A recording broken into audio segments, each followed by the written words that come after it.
What's up, guys? It's Gardy B with the Jenkins Jonez show. As always, I'm here with my good internet buddies, Dragonfly Jones, a.k.a. Tyler. What's up, guys? LeJethro Jenkins, a.k.a. John. What's up, bubbas? And if you fuck with us, you want to see more of our content, please jump on YouTube and subscribe to our channel. We have to start by talking about this Suns-Mavs game. First of all, we're a serious podcast. We're a very serious podcast. And when we mess something up, we always come clean and retract it. So we're sorry to our listeners who are Phoenix Suns fans who've been saying that we have not been taking the Suns seriously enough as a championship contender. They showed us no one is more serious than the Phoenix Suns. Is that the worst Game 7 in NBA history? I'm sure the numbers probably will say it was. I know that they were up by 41, which was the biggest lead ever in a Game 7. I remember seeing that stat floating around. They were down by the biggest margin in Game 7 history. They ended up hitting a couple bullshit threes at the end of the game to make it look a little more. I think they ended up losing by 29 or something. The record. Good for them. Came back from 40. Good for them. Way to never give up, guys. Never give up. Never give up, guys. Never stop trying. Bro, fortitude. This ass whooping was so thorough that I couldn't even really clown it. Like, you remember on the Wile E. Coyote cartoons when not the ones when he was chasing the Roadrunner, but when he was trying to get the sheep and shit, and he go in and he would like clock in the morning with the sheepdog and shit, and like clock out at night, and like there will be times where the Wile E. Coyote will walk past the dog like being so fucked up after one of his shenanigans go wrong that the dog ain't ever do shit.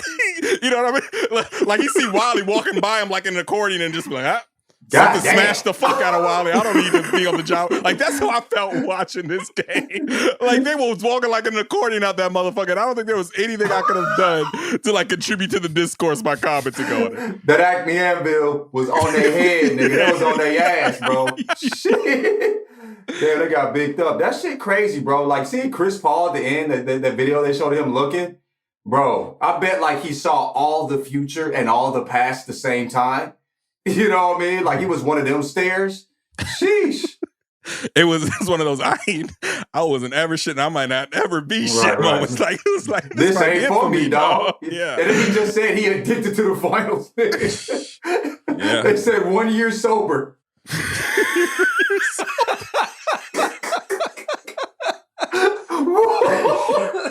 said 1 year sober. Dog, they on that man ass.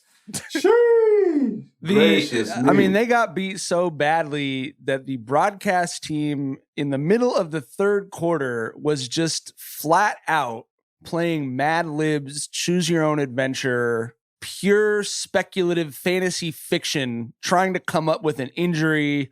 They were like, well, we don't want to speak for Chris, but if he was injured, this is how his play would have been affected. Like if it was something with his hand or maybe his leg. They was playing Operation with that man on the broadcast. Bread in the basket, butterflies in the stomach. Like, God damn. Dog, the funniest tweet I saw all night, and it kind of goes back to how it was such a thorough ass woman that you really can't say shit about it. Someone tweeted, man, I was praying for Chris Paul's downfall, but I didn't expect God to fuck him up like this. Bro, but I didn't expect God to fuck him up this bad. Like, God damn. Shit.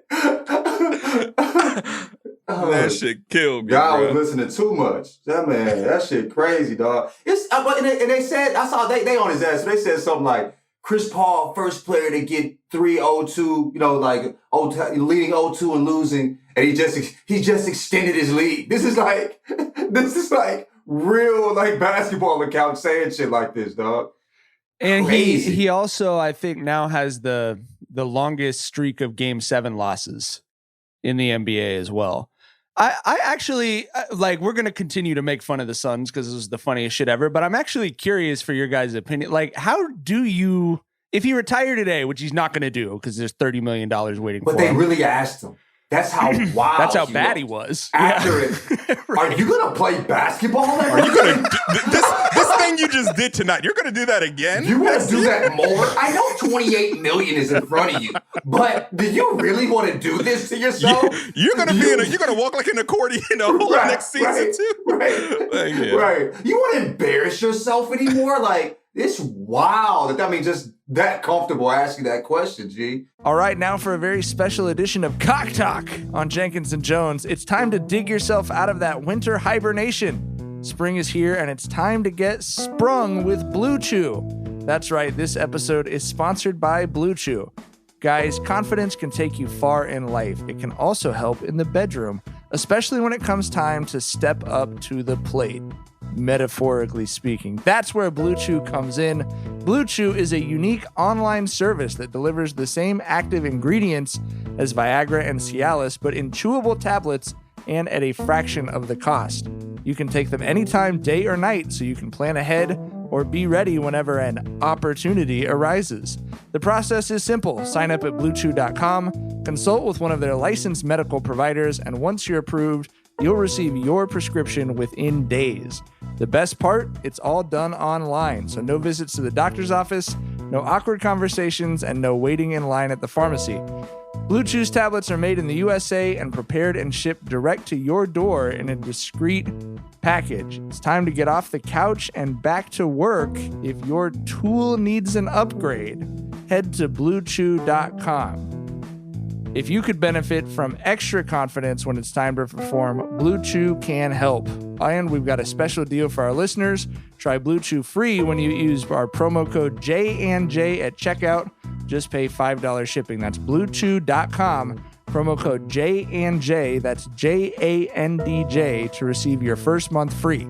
Visit bluechew.com for more details and important safety information. And we thank Blue Chew for sponsoring the podcast. But sincerely, how will we reckon with, I mean, I think we've said on the pod earlier in the playoffs, third best point guard, best of his generation, et cetera, et cetera.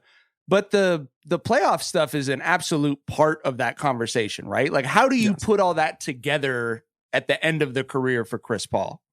Like I said last year, it wouldn't have moved the meter for me on Chris Paul if he won a championship either. I've got him as my fourth best point guard ever. It's Magic, Steph, Zeke, then Chris Paul to me. And I don't see Chris Paul leaping Isaiah, and a big reason why is because of Isaiah's fucking mythical performances in the postseason. Like, this motherfucker had 25 in one quarter in the finals on one ankle on the road. Like, that sounds like a lie, bro. That sounds like a lie your grandpa would tell you. Right. You'd be surprised. You would look that up. I was going to this motherfucker lying, and it's true. Yeah. You know what I'm saying? Right. It's like I said, it's just the way that fucking Isaiah threw his squads on his back during those postseasons. Like, we were one fucking 3-point loss in Game 7 from that Pistons team running a three-peat. Right. And running a three-peat going through fucking Magic and Bird and Jordan. Right. So yeah, I mean, like I said, even if Chris Paul had won the finals last year, he still wasn't going to leapfrog Isaiah for me. So I think his place with me is pretty much cemented regardless. Same thing. I don't think the reckoning is for us. I think it's for him to reckon with.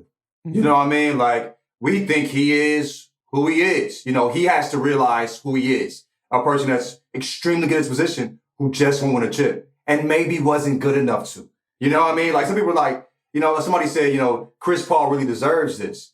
And Pat Bev was like, Jeremy Lin said it. Jeremy Lin said it. Yeah. I mean, and I get the sentiment. I get it. Like, he deserves to win a chip. You know what I mean? Like, but Pat Bev's like, nobody deserves to win a chip. Like, what makes you think he deserves to? You have to be good enough to. And maybe Chris Paul just didn't have it. It comes down to the team, for sure. But them losing, some of the losses they've taken, with the Clippers, with Houston, he was hurt there. You know what I mean? But with this Suns loss right now, bro, that just ain't not having the dogs. They had the dogs to beat this Mavericks team. They should have beat this team 4 or 5 games. You know what I mean? And they let Luka bully their ass, you know what I'm saying, the second half of this series. Oh, we'll get to that. He did go limping very slowly out of the locker room after the game. So I'm sure we'll know that there was an injury he played through valiantly by the morning. Him being 37, that's the injury. That's what I mean. That was I was like, he's my age. You don't have to invent an injury for me. Like, you know what happened to him? He turned 37. You know what I mean? He Jesus woke up Christ. and stretched too hard and pulled his neck, like I did a couple. You know what I mean? Like, yeah, he's 37. But someone tweeted and tagged us in it. Maybe he's not better than Bob Cousy. Lord Jesus Christ Almighty! All right. Are we pro Bob Cousy at this point? I'm not going there, G. I'm not. You can't do it. You always have to find the line and then take one step back. That's where we stop. That's exactly where we fucking stop. We have to spread that slander around a little bit though, because I do think Chris Paul is being. I mean, look, he had 0 points at halftime, but the starters combined for 37 points in Game 7 at home. And Devin Booker, I think, had 4 points at halftime. You know, this is a dude that I think a lot of us felt like was not that guy who was just going to completely no-show a Game 7 at home. So what do you think about, like, Devin Booker, Chris Paul, Ayton, who ended up not playing most of this game, Monty Wood, like this is everyone's got shit on him to some extent. When a shit bomb that big blows up, everyone needs to do their laundry, right? I think that's the thing. It's too big of a shit bomb. We don't know what the problem is. Everybody fucked up. You can't pinpoint the problem when it looks like when everything's covered in shit. You know what I'm saying? The problem is, you know, like you said earlier, Mike, this is a team that should not have let this series go 7. Like that's you know, it's bigger than this Game 7 loss. Like they should have got rid of these boys in 5 or 6. But I don't know, man. It's that front office is in a weird spot with DeAndre Ayton. Like we've seen, there were some tense comments from Monty Williams saying it was an internal decision why he had to bench him and all that. I have no idea why they are just fucking, you know, playing this dumbass game with a restricted rookie max deal. But I don't know. We'll see what happens this season. Of course, you know, Chris Paul is not leaving that money on the table. He'll be back. We'll see if he'll be back with the Suns. So we'll see. As he should be. You know what I mean? But I think if there was a window, that motherfucker closed, bro. Yes, last year was rough. We thought they were good enough to beat the Bucks. I mean, a lot of us thought, you know what I'm saying, that the Bucks just couldn't finish the deal. You know what I'm saying? Other than me. But no, I think when the series came up, I thought the Suns were better. I caught the Bucks earlier, but when the series came up, I was like, the Suns look really good. But I think this loss, bro, this is, man, bro. I think this might balance shit out to where they were so good before, they're gonna be just as bad now. Like it's just, I don't know how you come back from this mentally.